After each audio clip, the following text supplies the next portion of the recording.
New fragrances I've tried that disappointed me. Now we're gonna start with Black Cliff Sexy Eyes. And honestly, the bottle of this fragrance really drew me in because I don't see things like this very often. I thought the design was kind of clever. Some people find it to be tacky, but I actually really, really like it. And with a name like Sexy Eyes, I was anticipating this dark, sexy, alluring nighttime fragrance that can compete with a beast like Carlisle. But what I actually got instead was this unisex, fruity fragrance that also kind of had a marine note to it, as if, when you're going on a hike and you're on this cliff and then right next to it is just some running water. It had that sort of smell to it. But the more I smelled it, like even now, even just smelling it off the atomizer, it smells like a sweaty person who decided to wear a fruity sweet fragrance. When the fruity sweet perfume is mixing with the sweat. And for me, I just don't like fragrances like that. Kind of like Bal d'Afrique by Redo. They don't smell the same, by the way, but it had that underlying sweaty tone to it, and I really don't like it. So for that reason, Sexy Eyes has taken a back seat. I don't think I've worn this over 2 or 3 times, and typically I try to wear the fragrances at least 4 to 5 times just to see how performance is, just to see if my opinion changes. But with this one, I just don't like it, but I'll put a discount link for all the fragrances I'm going to mention in the description box below and in the comment section in case it might be something up your alley. And it's for global shipping, so you can get your hands on any of these bottles if you want to, and samples of them. Doesn't matter where you are in the world.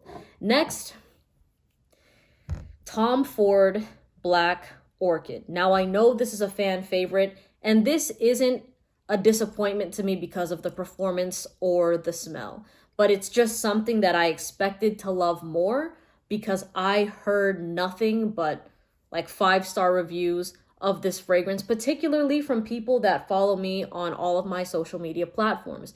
I remember that Black Orchid was something that I would constantly get asked to review, and whenever I talk about a fragrance, they're like, oh, that doesn't even compete with Black Orchid by Tom Ford. It's the best, blah, blah, blah. And this is a nice scent. Don't get me wrong. Black Orchid, especially if you're somebody that has only been within the realm of designer fragrances, not including the private blends, this is something that's unique. This is something that's different because it's this chocolatey, sweet sort of gardenia fragrance. So you get florals, you get white florals, you get the chocolate note, and it's an interesting scent that typically has people fawning over it, but to me, it was a bit intense being the wearer of this fragrance, a little bit overwhelming. And the thing is, I live somewhere where it's predominantly warm.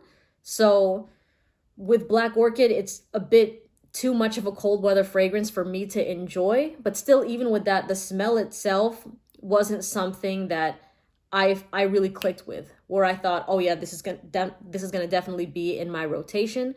But I did do a first impression of this fragrance, I think a year ago, and it was just a small sample of it. And the thing is, I liked it.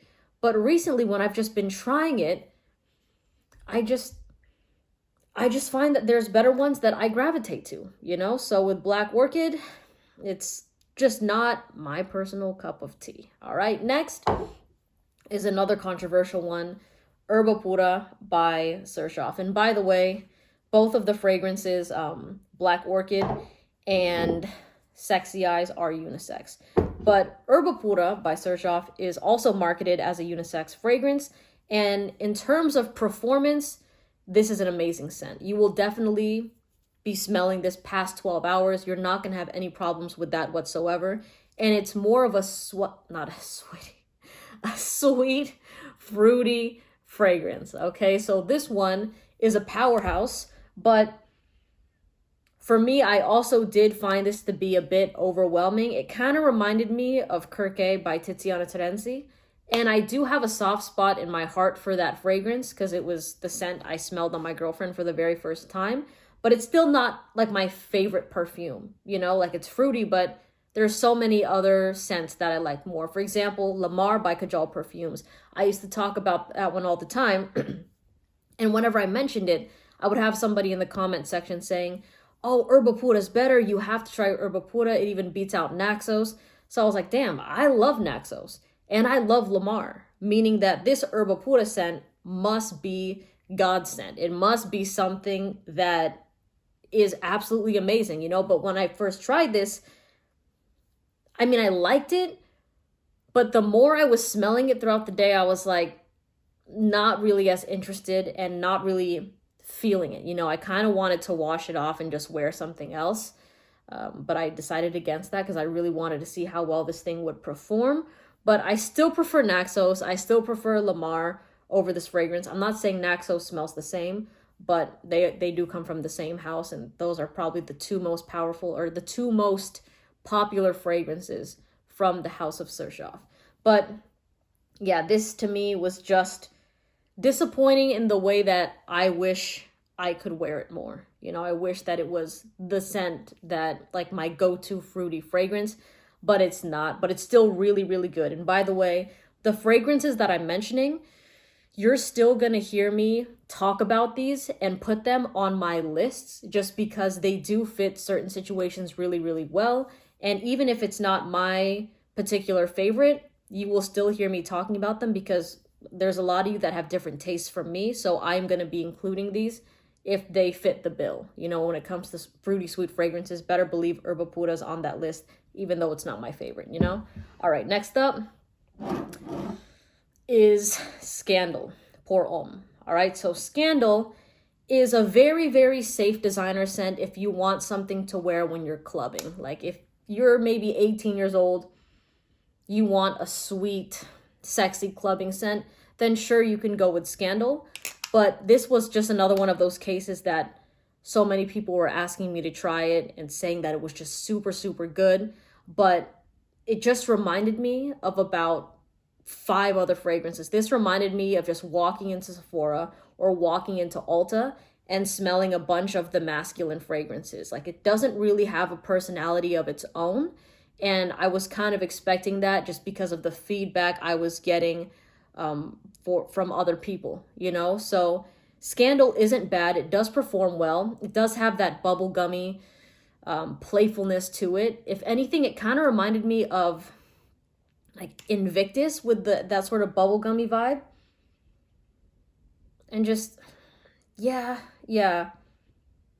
I'm not hating on this fragrance, by the way. Like when I make designer videos, you will see this on that list, but it just fell really, really flat to me, you know? But again, if you're somebody that's new to fragrances and all you want is a compliment getter for the nighttime, then that you can wear at a party, then sure, you can absolutely go for Scandal and it won't be a problem.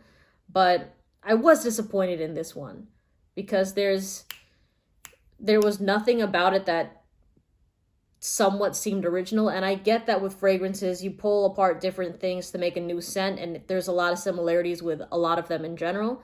But with this one, it didn't have anything about it that differentiated it enough from the already really popular, successful men's colognes out there, you know? All right, and lastly is Sea Island by Royal Crown.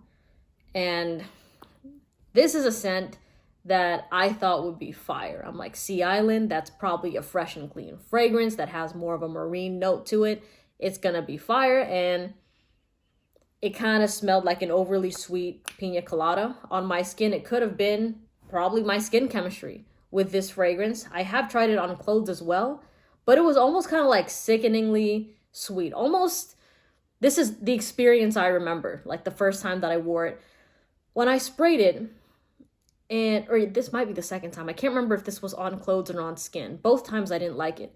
But when I applied this scent, it kind of reminded me of when you go on a tropical vacation. Let's say you got a pina colada, right? And you're in a beach resort and you put the pina colada down next to you on the table and you're underneath like a cabana, but the drink itself is exposed to the sun. And you take a nap and then you go over to drink more of it and it's already warm and you're like, oh damn, like nobody wants to drink a warm pina colada. That's the vibe I got with Sea Island, is it wasn't this cool, refreshing cocktail like Elysium. Like for me, Elysium smells like this pineapple-y lemon cocktail. But with Sea Island, I got like warm pina colada vibes. And I'm not about that. I don't like that at all. So this is a total pass. Those 2 times I wore it, there has not been a single time after that that I decided to throw this on. But yeah, should I give this another? No, I won't. I won't. But anyways, there it is. I just decided to do 5 of them. But those are the newest fragrances that I've been disappointed in recently. Let me know in the comment section if you've tried anything that let you down. I hope you have a great day. Again, the discount link for them is in the description box below and in the comment section. Have a great day. See you in the next video. Bye.